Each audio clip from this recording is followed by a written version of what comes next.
Hello दोस्तों, आज हम बात करेंगे एक ऐसे योद्धा की जिससे सारे अफगानी खौफ खाते थे। वो अफगानी जिन्हें आज तक अमेरिका और रूस भी नहीं हरा पाए। और उस योद्धा का नाम है हरी सिंह नलवा। ऐसा जनरल जो अपनी जिंदगी में एक भी युद्ध नहीं हारा।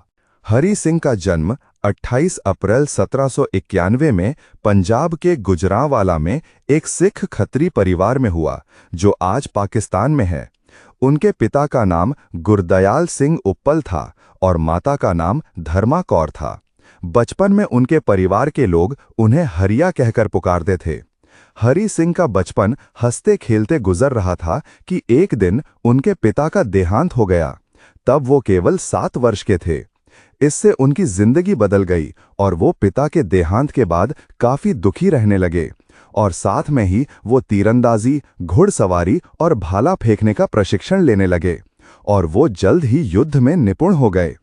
एक बार वो अपने परिवार के साथ लाहौर महाराजा रणजीत सिंह के दरबार में पहुंचे और उस दिन दरबार में कुश्ती का आयोजन किया गया था। वहां पहुंचकर उन्होंने सबसे ताकतवर पहलवान को कुश्ती करने की चुनौती दे दी। सभी दरबारी उन पे हंसने लगे और बोले कि इस पहलवान को कुश्ती में हराना नामुमकिन है। तुम क्यों इसके साथ कुश्ती करना चाहते हो? ये तुम्हें आसानी से हरा देगा।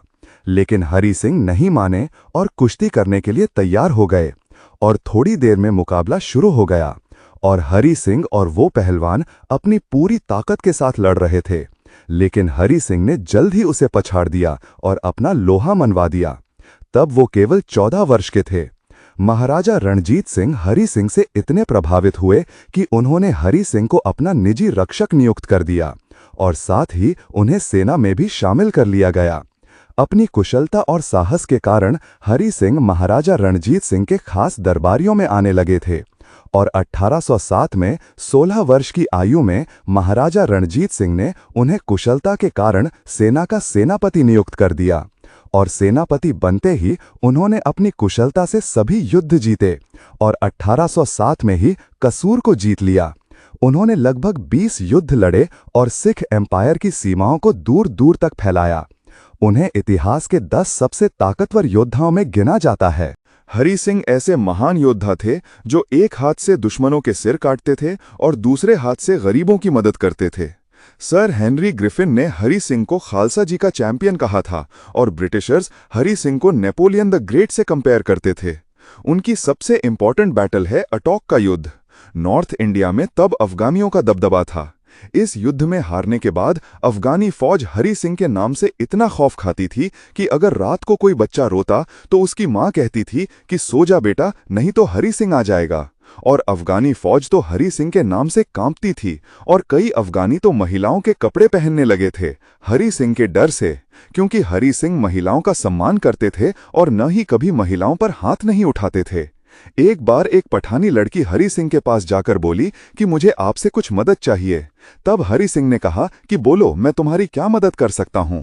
तब वो लड़की बोली कि आप बहुत बलशाली हैं और मैं भी चाहती हूं कि आपकी तरह मेरा भी एक बलशाली पुत्र हो। क्या आप मुझसे शादी करेंगे?